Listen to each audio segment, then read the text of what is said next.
नमस्ते सभी को। ज़ोडिएक टीम में आपका स्वागत है। चलिए आज के विषय की शुरुआत करते हैं।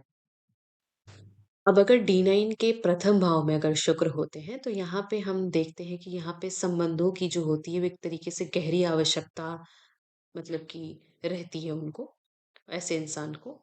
और एक तरीके से सामाजिक आकर्षक मतलब कूटनीति एक व्यक्तित्व मतलब बाहर निकल के आती है। इनका जो होता है वो कला, फैशन, पब्लिक रिलेशन में बहुत ज़्यादा योग बनता है और रिश्तों में एक तरीके से धर्म की जो होती है वो बहुत ज़्यादा ही आवश्यक मानता है क्योंकि आप एक तरीके से मतलब अगर रिश्तों में अगर आप धर्म नहीं ला रहे हैं तो ये बहुत ही ज़्यादा एक मतलब कि सरफेशियल लेवल का एक तरीके से रिश्ता बन जाता है। इसलिए उसको डीप नरिशमेंट के लिए यहाँ पे धर्म की बहुत ही ज़्यादा आवश्यकता होती है। और एक तरीके से मतलब होता है कि आप गलत चुनाव की मतलब ये संभावना रहती है अगर ये अफ्लिक्टेड वे में अगर वीनस आ जाता है तो इसलिए आपको यहाँ पे ध्यान देने की ज़रूरत है। अगर ये D9 के द्वितीय भाव में अगर शुक्र रहते हैं तो यहाँ पे एक तरीके से हमें मिलता है कि यहाँ पे एक सार्वजनिक लोकप्रियता मिलती है। इंसान को बहुत ही ज़्यादा मतलब लोग प्रेम करने वाले मिलते हैं, एक तरीके से बहुत ही ज़्यादा पॉपुलर होते हैं, चाहने वाले बहुत ज़्यादा रहते हैं इनके। और यहाँ पे इनको एक सुंदर आवाज़ से एक तरीके से आपको नेचुरल एक तरीके से सुंदर आवाज़ मिलती है और एक गायन का भी योग बनता है। इनको म्यूज़िक में गाने का बहुत ज़्यादा ही शौक रहता है या वो उसको एक तरीके से हॉबी या उसको एक तरीके से पैशन की तरह उसको परस्यू करते हैं। परिवार और ससुराल का जो होता है वो बहुत ज़्यादा यहाँ पे प्रभाव पड़ता है, अगर शुक्र जो है वो द्वितीय भाव में होते हैं तो। दूसरा विवाह यदि हो तो एक तरीके से वो शुक्र से जुड़ा रहता है, यहाँ पे देखने को मिलता है। और धन का जो होता है वो एक तरीके से मतलब कि धन जो होता है वो एक आकर्षण लेकिन एक तरीके से टेम्पटेशन भी उनके लिए बन सकता है। मतलब वो बहुत ही ज़्यादा धन के प्रति एक आकर्षित तरीके से उनका एक नेचुरल बट नेचुरल एक बिहेवियर हो जाता है क्योंकि धन की तरफ बहुत ही ज़्यादा आकर्षक का केंद्र बन जाते हैं। तृतीय भाव में अगर शुक्र रहता है तो उनको एक तरीके से एक मानते हैं कि एक अत्यधिक सेक्सुअल प्लेसमेंट रहता है, यहाँ पे ज़्यादा एक सेक्सुअल एनर्जी जो होती है वो बहुत ही ज़्यादा एक्सट्रीम वे में रहती है। तो यहाँ पे इस तरीके का देखने को मिलता है जैसे फ्लर्टिंग करना, मल्टीपल अट्रैक्शंस होना, ये सब सारी चीज़ें नेचुरल बिहेवियर में दिखाई देती है। यहाँ पे जनरली देखा जाता है कि एक सोशल नेटवर्किंग से रिश्ते जो होते हैं वो ज़्यादा बनाए जाते हैं। यहाँ पे विदेश यात्रा, लॉन्ग डिस्टेंस रिश्ते ये सब सारी चीज़ें भी एक तरीके से पैटर्न्स देखने को मिले हैं। यहाँ पे एक और चीज़ बहुत इम्पोर्टेंट होता है, यहाँ पे भाई-बहन का जो है वो एक कार्मिक बॉन्ड बहुत ज़्यादा रहता है। एक तरीके से एक कार्मिक बॉन्ड देखने को मिलता है कि इन दोनों का कर्मा एक दूसरे के ऊपर रहता है। तो ये ज़्यादा एक तरीके का पैटर्न और बिहेवियर देखा गया है। चतुर्थ भाव में शुक्र जो होता है वो घर को एक तरीके से सौंदर्य मतलब उसको सजा के रखना, उसको ब्यूटीफाई करना, उसका रेनोवेट करना, वो बहुत ही ज़्यादा उसमें इंसान जो होता है बहुत ही ज़्यादा अपना टाइम और अपना पैसा और अपना एनर्जी खर्च करता है और इसको ज़रूरी भी है। आप सुंदरता करते रहिए, अपने साफ-सफाई रखें, सफाई बहुत ज़्यादा इम्पोर्टेंट है यहाँ पे शुक्र के लिए। शांत, रोमांटिक और घरेलू वातावरण इनको चाहिए ही चाहिए रहता है। एक होमली जो फ़ील होता है, ये बहुत ही ज़्यादा चाहते हैं, जिनका शुक्र जो होता है, वो चतुर्थ भाव में रहता है। तो संपत्ति, घर, भूमि और जो लाभ होती है, ये इनको मिलती है एक तरीके से। यहाँ पे विवाह से जो होता है, वो स्टेटस बढ़ सकता है यहाँ पे। विवाह से जो एक तरीके से अगर पॉज़िटिव वे में अगर आपका शुक्र रहता है, तो यहाँ पे विवाह से एक तरीके से पॉज़िटिव अपलिफ्टमेंट आपके स्टेटस में दिखाई देता है। पंचम भाव में अगर शुक्र जब आता है तो एक तरीके से अत्यंत शुभ माना जाता है इसको। यहाँ पे करिश्मा, क्रिएटिविटी, अभिनय, कला ये सब सारी चीज़ें देखी जाती है यहाँ पे। दिक्कत यहाँ पे ये है कि यहाँ पे प्रेम बहुत जल्दी हो जाता है। आपको मतलब फर्स्ट जो एक होता नहीं है कि लव एट फर्स्ट साइट वाली चीज़ें होती हैं, तो आप एक तरीके से कन्फ्यूज़ हो जाते हैं कि दिस इज़ अट्रैक्शन और दिस इज़ जस्ट मतलब कि एक नॉर्मल सा एक फ्लिंग तरीके का हो। लेकिन यहाँ पे आपको लगता है कि ये आपको प्रेम हो चुका है, बट जल्दी जनरली ये चीज़ नहीं होती है। संतान में देखिए सुख आपको इससे मिलेगा, लेकिन यहाँ पे एक तरीके से अगर देखा जाए ज़्यादा ही अगर आप फ्लर्टिंग या इस तरीके का बिहेवियर या ज़्यादा ही फ्लिंग बिहेवियर रहता है आपके अंदर, तो एक तरीके से ये अफ़्लिक्शन में शुक्र चला जाता है। जब ये छठे भाव में रहता है, तो यहाँ पे एक तरीके का नैगिंग बिहेवियर आपको दिख जाएगा कि आप अपने पार्टनर के अंदर बहुत ही ज़्यादा आलोचना करते हुए नज़र आएँगे। यहाँ पे एक तरीके से आपको कॉम्पिटिटिवनेस भी दिख जाएगी, मतलब आप अपने पार्टनर से ही कॉम्पिटिटिव बिहेवियर रखने लगेंगे। और एक लव ट्रायंगल का भी एक तरीके से दिखता है यहाँ पे बिहेवियर कि आप एक हमेशा चयन नहीं कर पाएंगे, क्योंकि आप हमेशा कंपटीशन रखेंगे, आप हमेशा नैगिंग बिहेवियर आलोचना करेंगे, तो आपका पार्टनर शायद समझ सकता है कि आप किसी और को पसंद कर रहे हैं जिससे आप उसको कंपेयर कर रहे हैं। तो ये सब सारी चीजें जो होती हैं बहुत ही ज्यादा एफ्लिक्टेड वे में आ जाती है। फिर देखिए यहाँ पे अकेले आपको अपने आप को समय देना है यहाँ पे, क्योंकि रीजन है कि आप अपने आप को जब खुद से डाइसेक्ट करेंगे अपने बिहेवियर को, खुद से डाइसेक्ट करेंगे अपने माइंडसेट को, तो ये सब सारी चीजें आपके खुद से एक तरीके से चेकलिस्ट में आएंगी। यहाँ पे जो होता है स्ट्रेस जो होता है वो बहुत ज्यादा रहता है, इसलिए यहाँ पे स्वास्थ्य जो है वो भी आपको प्रभावित मतलब एक तरीके से दिख सकता है। और यहाँ पे मेडिटेशन करने के लिए बहुत ज़्यादा सलाह दी जाती है कि आप मेडिटेशन करिए और अपनी इस चीज़ों को रोज़मर्रे में ले आइए। Make it a daily habitual मतलब ritual to do meditation, sit alone, rectify your things, your mind set, your thoughts and process, then it will create मतलब आपको एक तरीके से नॉर्मल आपको एक रिश्ता जो होता है वो आपका एक डेली वेज में नॉर्मल बिहेवियर दिखेगा। सप्तम भाव में जो होता है यहाँ पे विवाह से एक तरीके से लाभ आपको दिखाएगा। स्पाउस जो होता है वो स्टेटस वाला रहता है, तो एक तरीके से आपको स्पाउस के द्वारा एक स्टेटस एक लग्जरी एक तरीके से मिल जाता है। यहाँ पे आपको बस एक चीज करना है कि यहाँ पे आइडलाइज नहीं करना अपने स्पाउस को। यहाँ पे आइडलाइजेशन जो होता है एक तरीके से खतरा हो जाता है कि आप अपने पार्टनर को ही सब कुछ बना लेते हैं, तो एक तरीके से आपके लिए आपका पार्टनर आइडियल बन जाता है, लेकिन आपके पार्टनर को आप जो है इरिटेटिंग लगने लगते हैं। एग्जाम्पल के तौर पे अगर आप उसको ही आइडियलिस्टिक मान लेंगे तो आप ये सोचने लगेंगे कि वो कोई कुछ गलत कर ही नहीं सकता है।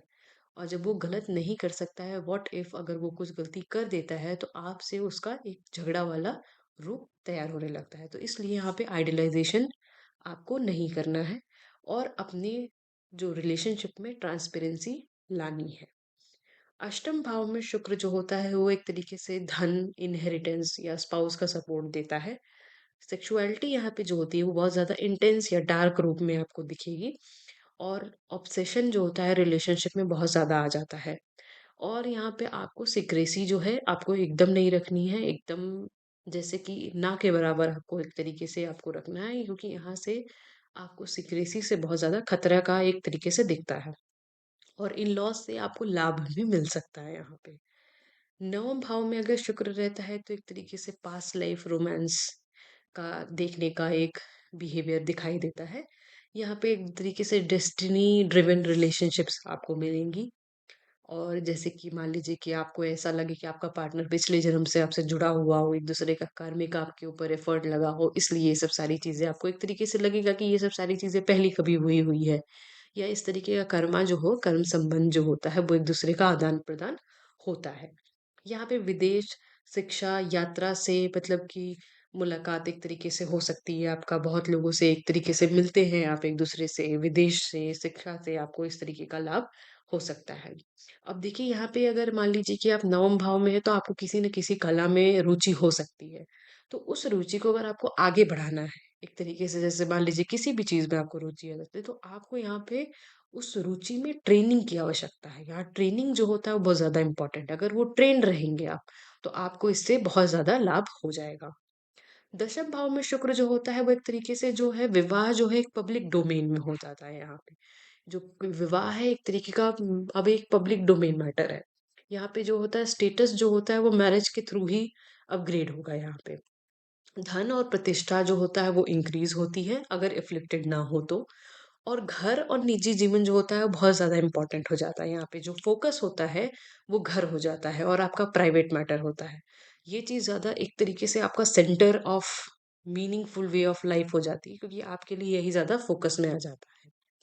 एकादश भाव में जो रहता है वो आपका एक तरीके से बोला जाता है कि my spouse is my best friend, तो इस तरीके का आपको योग मिलेगा इसमें एकादश भाव में। यहाँ पे आपका पार्टनर और आपका एक तरीके का शेयर्ड गोल हो जाता है। सोशल और पॉलिटिकल जो होता है वो एक तरीके से सोशल पॉलिटिकल ह्यूमैनिटेरियन बॉन्ड आपका एक दूसरे से बन जाएगा। आपका समाज से समाज का आपसे पॉलिटिकल ह्यूमैनिटेरियन एक तरीके से आपका बहुत अच्छा बॉन्ड एक तरीके से पब्लिक स्फीयर में आप आ जाएंगे एक तरीके से। यहाँ पे देखा जाता है कि जो बच्चों से जो बॉन्ड हो जाता है वो बहुत ही ज़्यादा मजबूत देखने को मिलता है, क्योंकि बहुत ही ज़्यादा इम्पोर्टेंट हो जाता है, क्योंकि 11th हाउस यानी एकादश भाव के जस्ट अपोजिट जो होता है वो 5th हाउस होता है।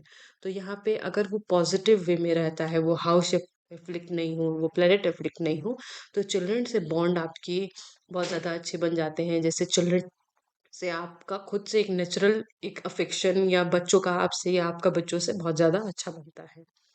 द्वादश भाव में अगर D9 अगर में अगर आपका शुक्र आ जाता है, तो एक तरीके से बहुत गहरे कार्मिक रिश्ते आपको मिलते हैं। यहाँ पे जो आपका स्पाउस रहेगा वो एक तरीके से स्पिरिचुअल बॉन्ड एक तरीके का बना रहेगा। ये एक तरीके का फॉरेन स्पाउस, मतलब फॉरेन स्पाउस का मतलब ये नहीं होता कि आपको देश से बाहर मिलेंगे, मिल सकते हैं, बट देश से बाहर का मतलब कि आपके ख्यालात उनसे बहुत ही ज़्यादा अलग रहेंगे। एक तरीके से आप एकदम मिसमैच वाला जो एक रिलेशनशिप होता है वो रहता है। लेकिन अच्छी बात होती है यहाँ पे एक तरीके का स्पिरिचुअल बॉन्ड ज़्यादा बनता है, एक मटेरियलिस्टिक और नॉर्मल जो डे टू डे लाइफ वाले रिलेशनशिप से अलग। यहाँ पे सीक्रेसी और सैक्रिफाइसेस बहुत ज़्यादा मेन उसमें पॉइंट पे आ जाते हैं, क्योंकि आपको सीक्रेसी बिल्कुल नहीं रखनी है और सैक्रिफाइसेस ज़्यादा करनी है। यहाँ पे एक तरीके से सेवा के रूप में आपको अपने पार्टनर को देखना है कि मेंटली फिजिकली आप उनकी सेवा में लगे रहें, क्योंकि जितना एक तरीके का आपका बॉन्ड बना हुआ है वो इसी तरीके का ही है कि आपको कार्मिक कर्मा के हिसाब से आपको बॉन्ड मतलब बनते हुए नजर आएंगे कि आप ज्यादा कुछ दे रहे हो अपने पार्टनर को, जैसे कि एक फॉर्म ऑफ सेवा के रूप में ही आप उनके लिए ज्यादा कर रहे हो। और देखिए यहाँ पे ये सब सारी चीजें जो होती है वो ड्रेनिंग होती है, क्योंकि बट नेचुरल है कि अगर आप अपने पार्टनर को ही सबसे ज्यादा एक तरीके से सेंटर ऑफ मेन इम्पोर्टेंस में बनाए रखे हो और उनके लिए सेवा कर रहे हो, या उनको ज़्यादा अपने तरीके से आपका एफर्ट ज़्यादा अपने पार्टनर के लिए लग रहा है, तो इससे जो होता है वो आपकी एनर्जी जो है वो ज़्यादा ही ड्रेनिंग होती है। तो बेहतर इसके लिए यही होता है कि आप डे टू डे लाइफ में मेडिटेशन, अकेलापन, एक तरीके से एनर्जी रिटेंशन जो एक वर्कशॉप्स होते हैं या प्रोग्राम्स होते हैं, आप उसको ज़रूर से ज्वाइन करिए। और डे टू डे लाइफ में इसको इसको करने से आपको एक तरीके से फ़ायदा भी मिलेगा। और इसके बाद जैसे मान लीजिए कि जैसे आप ज़्यादा सैक्रिफाइस कर रहे हैं, तो एक मतलब एक लिमिट में आप उसको करिए सैक्रिफाइस, ताकि आपका एक आपकी एनर्जी लेवल भी बना रहे और सामने वाला पार्टनर भी आपसे सेटिस्फाइड रहे कि आपकी तरफ से एफर्ट है, क्योंकि आपके जो मतलब कि बॉन्ड ही बने रहेंगे वो ऐसे ही बने रहेंगे, वो कार्मिक रहेंगे, वो आपके अनकॉन्शियसली वो आप दोनों के सोल इस तरीके से कार्य ही करेंगे कि आप एक दूसरे को मतलब कि एफर्ट्स का आदान प्रदान किसी भी चीज में आपका लाइफ जो होता है वो एक तरीके से स्पिरिचुअल बॉन्ड की तरफ जाएगा। अब देखिए शुक्र जो है ओवरऑल अगर देखा जाए तो आप मतलब कैसे आप और भी सारी चीजें बताता है कि आपका एक लविंग लव लैंग्वेज क्या होता है, आप किससे जुड़ते हैं और आपका रिश्ता मतलब किस तरीके से आप अपने रिश्ते से क्या सीखते हैं, ये सब सारी चीजें बताता है। जैसे मान लीजिए कि अगर आपका शुक्र जो है वो बहुत ज़्यादा मजबूत है, तो एक तरीके से आपका ही आपको एक ग्रीन फ्लैग की तरह आपको शुक्र आपको नज़र आएगा। अदरवाइज़ अगर वो अफ़्लिक्टेड है, तो एक तरीके से आपका जो प्रेम जो होता है वो एक परीक्षा के रूप में आ जाता है। आपका एक तरीके से लगेगा कि बहुत ही ज़्यादा चैलेंजिंग है। बट चैलेंजिंग वाली चीज़ें भी जो होती हैं वो आपको एक तरीके से ग्रोथ भी देती हैं। बाकी सब जो होता है वो एक आपके कर्म और आपके धर्म पे भी बहुत ज़्यादा निर्भर करता है, क्योंकि D9 जो होता है, D9 चार्ट जो होता है वो आपके धर्म पे ही ज़्यादा इम्पोर्टेंट है कि आप कितने अच्छे से अपने धर्म को निभा रहे हैं। बाकी सब अगर आपको और अच्छा लगता है तो मैं वीनस की रेमेडीज और वीनस वर्सेस और सारे प्लैनेट्स के कंजंक्शन के हिसाब से मैं आपको वीडियोस बनाऊंगी। Thank you.